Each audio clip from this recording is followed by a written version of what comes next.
Hey, Claire. Hey James, how's it going? Doing well. Welcome everybody to today's CT Live. I think we've officially gone through every combination of hosts now, Claire, and we hadn't actually been you and me, I think, 13 or 14 or whatever number we're up to of this. No, we have not co-hosted, so greetings from Bloomfield. Yeah, It's and we both can be a little long-winded, so everyone should just sort of settle in for like a good 2-hour session, I think, today, right? We're just going to get it all out there. to be brief. I will be the brevity quotient of this CT Live. Well, I'm really glad to have you with me today. And first off, I just want to recognize Juneteenth to everybody, and we're going to talk more about that later in the show. And we have some terrific guests today, really covering all facets of the community. So it's a really exciting Friday afternoon. But first, Claire, you want to talk a little bit about this past Wednesday and Momentum Festival online and how that's continued to rock and roll here in our digital virtual age. Absolutely. I think I'm beginning to extol the virtues of online new play development. So this past Wednesday, we had our third Momentum Festival reading. That was Jessica Dickey's The Letters of Galileo's Daughter, directed by Cal Haney. We had a great cast. It's just been a really wonderful turnout. And this is all through a partnership with City of Asylum. They're a great organization. We're just, it's just been really wonderful to allow us to continue to make theater in this moment. We had Jesse was in France during this reading, and one of our cast members was in Seattle. So we're, spanning a good chunk of the globe in our readings.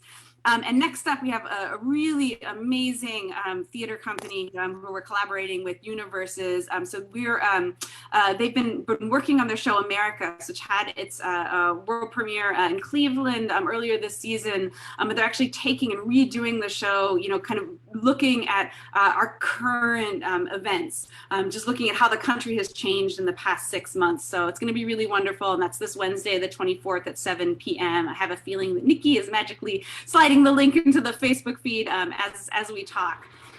One thing going back to Galileo's Daughter, and it was great to see Jessie, and I mean, she has such a great connection to City Theater, of course. We've done several of her shows, but also Pennsylvania in general. She's written a lot about the Commonwealth, and so it really was so special to see people all across the country and the globe participating. And I think that really is, when we look at how can we use this technology moving forward, it really is breaking down geographic barriers as we collaborate with other folks. Absolutely. I mean, and I think it's allowing artists to have a voice in this moment, and also, to reach new patrons. So there's some good sides to our new digital world. And speaking of new play development, the Young Playwrights Festival is one of my favorite programs of getting to see the next generation of writers who are jumping into playwriting and sharing their voices. So I'm really excited to bring on Katie Tripiano, who's our director of education. And Katie is joined by 3 of our young playwrights. So it's actually our chance to share the festival winners for this current year. So that's Elena Ice, who wrote a play called How Not to Fail AP World History with Just a Little Paranormal Assistance. Rivers Leche, who wrote a play called Fracture, and Amelia Kovac, who wrote a Banshee Whale. So welcome, Katie, and our 3 young playwrights.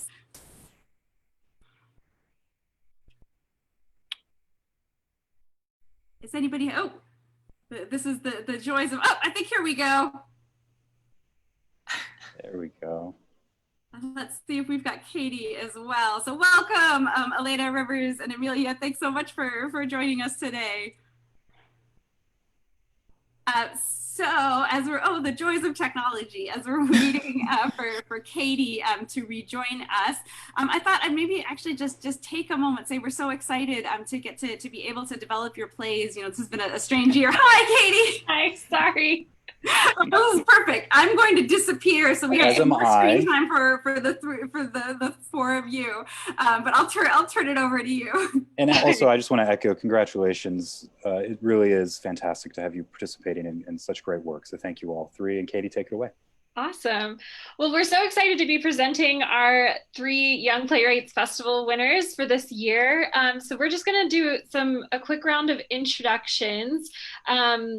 If you would please, playwrights, tell us your name and your grade and your school, and then the title of your play again, and perhaps like a bit of a brief synopsis for us so we know what to anticipate. Elena, do you want to go first?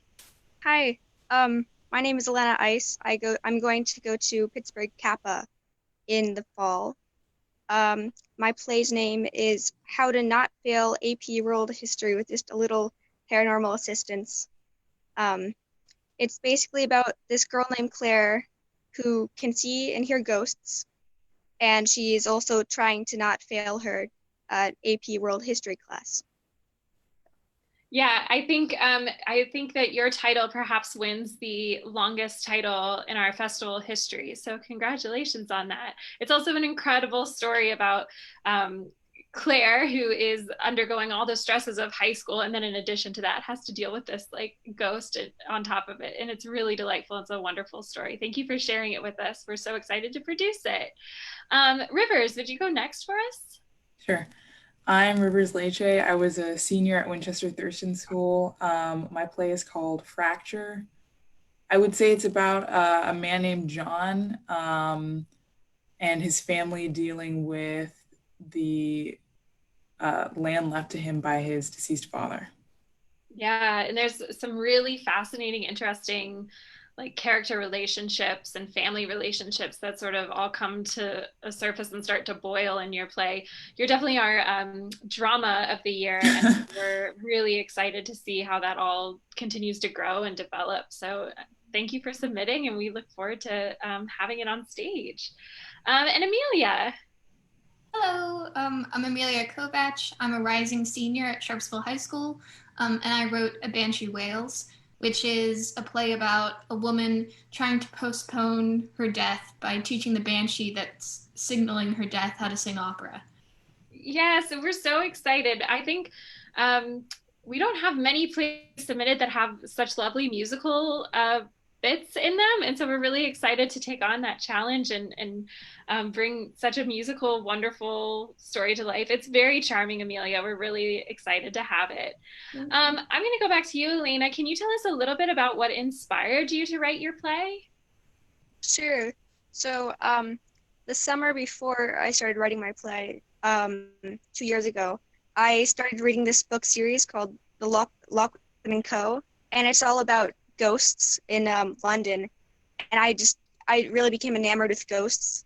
So since then I've been interested in the paranormal. So when we wrote our one act in school, I was like, I have to include a ghost in my play. That's awesome. That's great. And so do you believe in ghosts yourself? I don't believe in ghosts, but I think I'd still be scared of one if I saw one. Yes, 100%. And they make for great stories, don't they? Yes. Great. Rivers, what about you? Where did you find your inspiration? Well, I'm very eco-conscious. That's kind of part of the play.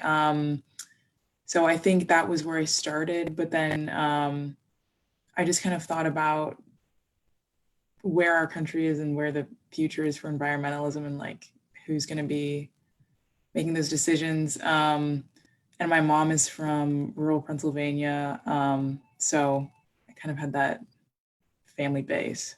Yeah, so Fracture, your title, to me, when I was reading it, seemed to like run the parallel between what was happening in the family with John and his sister, and then the sort of fracking of the earth and the consequences of what happens with mineral rights and sort of the underlying conflict of your play was in that eco world that you were just talking about. Yeah.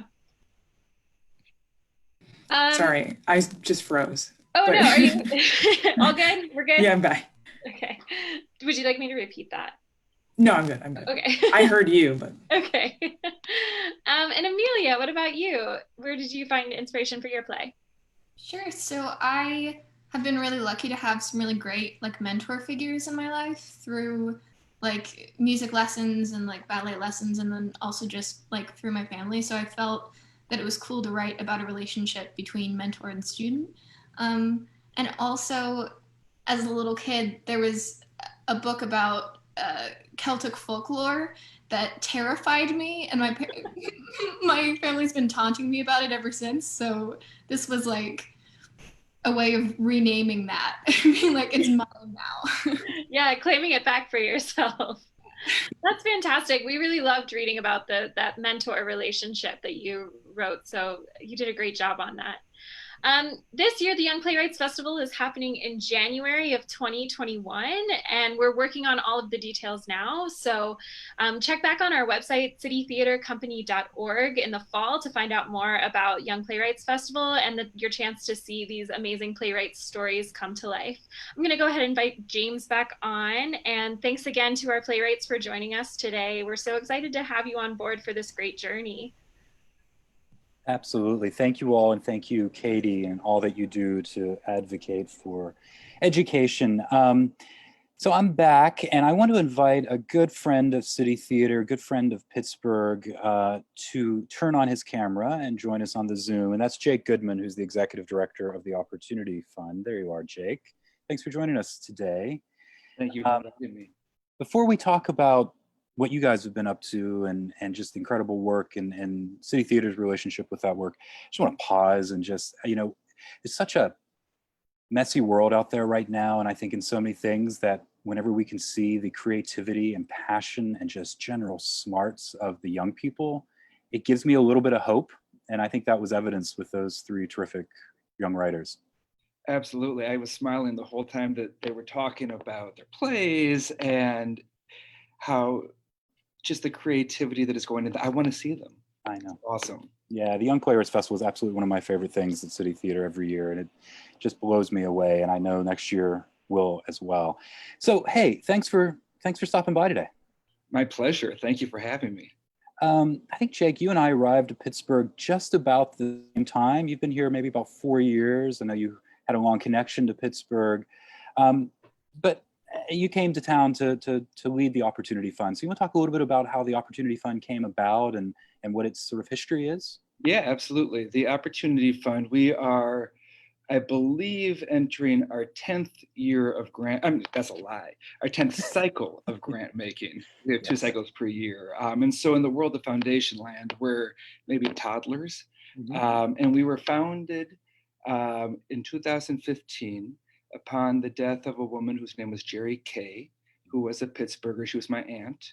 Mm-hmm. And she was a social worker by trade, a lover of the arts, a patron of the arts. I lived in New York City for about 14 years, and she and I were very close. And she was like my Auntie Mame in a lot of ways, and spoiled me rotten by giving me access to see so much theater, dance, art, and also, I think, a driving passion of her life was what she would have called in her lifetime civil rights for African Americans. Mm-hmm. And we should say Jerry Kay was a longtime supporter of City Theater, served on our board really during those very formative early years in the 80s and 90s when City Theater really cut its teeth and found its foundation, and a legendary name for all of us at City Theater. And so it's wonderful that this legacy continues on. I should say, full disclosure, you have a little bit of an arts background yourself, Jake. So do you want to divulge to the people your James, it's a huge arts background. No, it's not. It's not a huge arts background. I studied theater in college, and then right after college, I went to Actors Theater of Louisville, where Mark Masterson was having his first year as artistic director there, and then I moved to New York City for 14 years to do theater, and I was part of theater companies, traveling with the most recent one. We got to travel around the world, mostly Eastern and Central Europe, to do a play. So that's my background. Yeah, and it's great, and obviously I alluded to. I mean, we were just talking about the Momentum Festival, how we've taken it digital this year. We've been so fortunate at City Theater that the Opportunity Fund has supported our sort of in-season Momentum reading work. A couple years ago, Claire really expanded our Momentum, which used to be a standing 4 or 5 day festival one part of the year, that we've extended it throughout the year so that we would have workshops and plays and development all season long. And so we're grateful for the fund for stepping up and helping make sure that has happened in partnership. The Fine Foundation is a long-time supporter as well, 2 of our really terrific foundations. I think, and I said this to you privately, Jake, a few weeks ago when the COVID crisis first launched, and I'll say it publicly, you were literally the first foundations to reach out to us and check in as all this was happening. And you stepped up, and you've been so flexible with your funding. And I know you have been with all of your grantees. I just want to say thank you, first off, but also what was sort of, when the COVID launched, as a funder, what was that like? I should also say your close colleague Tiffany Wellham, of course, works with you on so many things as well. Good friend of City Theater and so many. But what was sort of your all's reaction when COVID came upon the field? I think probably similar to it was a pretty quick understanding that this is serious and this is real and this is here and this will profoundly affect everybody's lives, although some more acutely than others. Yeah. And so we knew that we had to step up and do something and to do things differently. And so the first things that we did was to call and speak with as many of our grant partners and colleagues that we could, and to understand what is going on with them. How is this affecting the organizations and the people? How do you expect it to affect you? And then to come up with a plan. And very quickly, I saw on Facebook one of my best friends who actually happens to run a theater foundation in New York called Trust for Mutual Understanding. She had put up a really beautiful post just saying, that to our grantees, whatever you need, we're flexible, we're in solidarity with you. And it was meaningful. And so I thought, well, we need to do that too. And then Shonda Miles, who is from Heinz Endowments, she spoke, she sort of pointed us to the Council on Foundations, which is a large national funders group that had statements of commitments that they wanted foundations to sign on to, which we did, which spoke about transparency, which spoke about lessening, removing barriers to grantees and applicants. And so we figured, how can we do that? And then we met to give out grants, and we've given out almost $500,000. And we decided also, the last thing I'll say is, where was the money going to come from? And so we decided that we have 2 grant cycles per year, and we knew that it was important to keep those. And in fact, for the first cycle, there were already applicants had already submitted, and we needed to honor them. And the market was down. And so oftentimes foundations say, well, our investments, we have to protect them and can only give 5%. So we decided that 50% of the $500,000 was gonna come from our endowment. And then we took a hard choice. We took the other 50% from our 2 grant cycles. Yeah. And there's been some incredible leadership both here in Pittsburgh with a lot of your colleagues in the funding community. We're very fortunate in Pittsburgh in that regard. But then nationally, there's been some incredible movements from some of the really mega huge foundations, Ford and Andrew Mellon, about how they're looking to deal with it and sort of the creative ways about how they leverage their assets, knowing that this is sort of a once in a lifetime crisis for the field, this being COVID. To pivot a little bit, of course, obviously the conversations around race and the protests and the incredible demonstrations of the desire for social change that have really elevated and amplified over the last 2 or 3 weeks. As a funder, I've seen you all also make a pivot there. Obviously, social and economic justice is a core part of who you are as a funder. You want to talk a little bit about as that particular moment has come up over the last few weeks. Again, you've been one of the quickest to, I think, really put out a statement and actually do noticeable change around how you're going to address this with your own institution, your own organization. Oh, that's so funny you say, because I feel like we've been slow, but purposefully slow in doing that. But from the beginning of the Opportunity Fund, racism and white supremacy and anti-Blackness is not new. Violence against Black people and the devaluation of Black people and lives by every system in America is not new.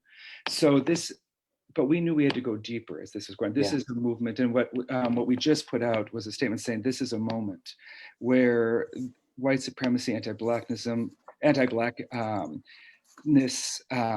racism are exposed, and we hope vulnerable. We hope that many groups and people step up to do things differently. And for white people, we are currently an entirely white-led foundation. There are 3. We have 2 board members, 2 staff members, but that's 3 of us altogether. We're all white. And what are we going to do? How do we look at ourselves and figure out how the way that we do things is contributing to the problem? Yeah.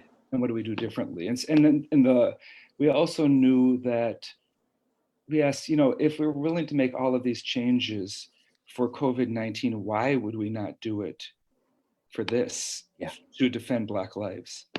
Yeah, I think what's been really interesting, obviously there's been a lot of discussion around statements, and I think statements are really important. We need to codify and make very public what our values are as organizations, especially organizations that are white-led, much like City Theater and others. But it is that next step, and that's what I was really sort of referencing, is like putting in a real action plan. What are we going to do that's going to change the structure to our bones about how we behave differently, how we become less of the problem and more of the solution? And I think that the statement you put out last night, I don't know if it's on your website yet. I hope that it will go out. Yeah, I would really hope people go and look at it, but you emailed it out to your grantees. And it was, often it's, you don't always read through a full email. This was one where I really wanted to read but I read through it, the whole thing, because I wanted to see it. So I just want to thank you for that leadership. One of the things, so we've gotten through this initial stage of the COVID crisis now, as we talk about anti-racist work. But what are your, as a funder, what are your tips out there for grantees, potential grantees? How do we sort of do the next wave of this? Like the next 6 to 9 to 12 months are still going to be very hard. How are you all thinking about that, and what are you advising folks? Let me just understand the question before I try to answer it. Do you mean for arts and social economic justice? I think so. Yeah. I think that it's a tricky question. What we as a foundation try to do always to start by listening and to understand where an organization is. I don't think there is an answer that applies for everybody, except for the fact that relationships are so important. And when we have our board, or when we have community panelists come in and look at proposals, we want the more that we can all understand as honestly as it can. And there's getting through the power relationship and dynamics that are inherent to a funder applicant, to let us know where you are, what is going on with you, and why are you doing what you're doing, what is the reason. I think that context is very important. And the other part of it for us, that's the first barrier, is always then know who you're applying to. And help the decision makers to see the alignment, because alignment is always the first barrier to get past, I find. And it's and once you're past that's a big step. I think that for arts organizations, a lot of people are asking, okay, so how are you supporting artists? If there's an organization, how are you supporting artists? Because artists as individuals are so profoundly affected. Yeah. How are you thinking about doing your art? If you're doing things virtually, why? Does it matter? And I think the answer is getting to a yes, for whichever the answer is, but help us to understand that.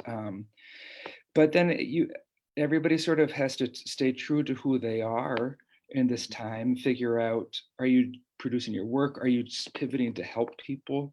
Are you in different ways? I struggle to answer your question, actually. No, I think that's absolutely right. And I mean, I think it is the relationship, it's, and again, not to be, you're not an intimidating person, thankfully, but it can be very intimidating for a grantee to go to a funder and just sort of, to use your term, use all that power that is there, power is money. But I think being willing to be honest and be open as a grantee, as a potential grantee, and show our rawness and show our flaws and say, this is what we want to do, and to make this better, and this is how you can help, has always been my experience. And I feel like with you all, you've been very willing to have a conversation with us, and I appreciate that. I'm sure we're running close on time, but I just want to ask this sort of final question, and I'm realizing that I've completely ignored all of the prepared questions in advance, so I apologize for that. But but what's giving you hope right now? Because I think we're all struggling with that, right? One of the real privileges of this job that I have is that I get to talk with a lot of different people who are trying so hard to create, to make change, to do good, and to do effective good. And I don't mean to do this in a pandering, not to you, but never, but in a pandering type of way. Yeah. But it is true that in philanthropy, some of the Black women philanthropists who are on staff, and watching them work and seeing how they're thinking and seeing how they're pushing so very hard to help us, and by us I mean white philanthropists and us people who are in leadership roles. They're in leadership roles too. Yes. To say, look here, and the way that they are working within communities, and the communities then that we get to work with too, it is deeply moving and inspiring, and it really gives me hope. There was an incredible statement that was put out by many of those Black women in the funding community a week or so ago. I'm sure we can find that and share that out on the chat as well. Pittsburgh Foundation's website, that the Black women at the Pittsburgh Foundation put out this incredible statement. It was inspiring.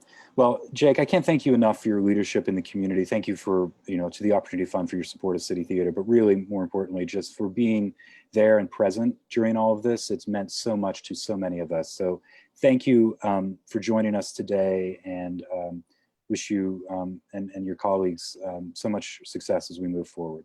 Thank you. And thank you for creating there and presenting there. You do. I love it. Thank you. All right. Thanks, Jake. We'll talk to you soon. I'm going to transition us over to this week's Things We Love, and my colleague Montez Freeland is going to join me on the screen, our associate producer. Hello. Hey, Montez. Hi, how are you? I'm great, thank you. I'm going to hand the reins over to you to take us out today with our Things for Love. So we'll join you all again very soon. And Montez, take it away. Cool, thanks, James.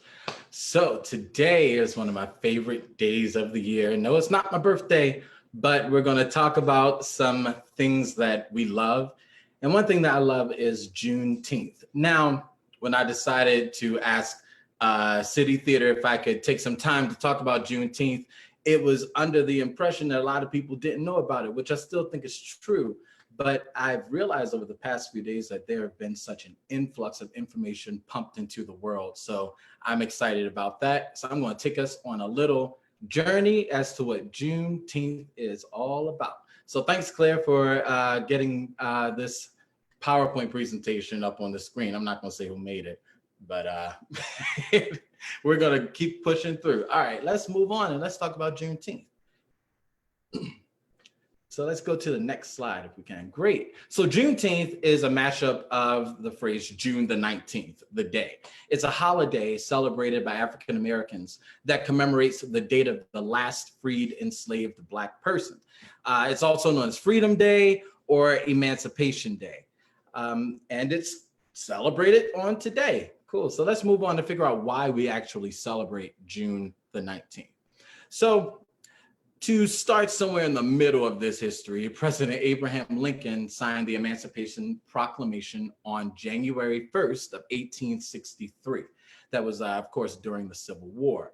Now, that document was to free enslaved people across the entire United States. But some Confederate states ignored that proclamation by moving their enslaved people to other states, such as Texas, in hopes that the war would end favorably for the South and that slavery would remain intact and they could go on with business as usual without having to acquiesce to the northern states. Let's move on and figure out what happened after that. So their plan was like, although a sordid plan, it worked because there weren't enough Union soldiers to patrol and to enforce the law in the South. And that was until General Gordon Granger came into Galveston, Texas on June 19th, 1865. And he read a decree which freed nearly 250,000 enslaved people that day. Now, we have to look back at this. Now, President Abraham Lincoln signed the Emancipation Proclamation on January 1st of 1863, excuse me. So it took 2.5 years for the people in Texas to receive word that they were actually freed people. So let's move on to the next slide if we can.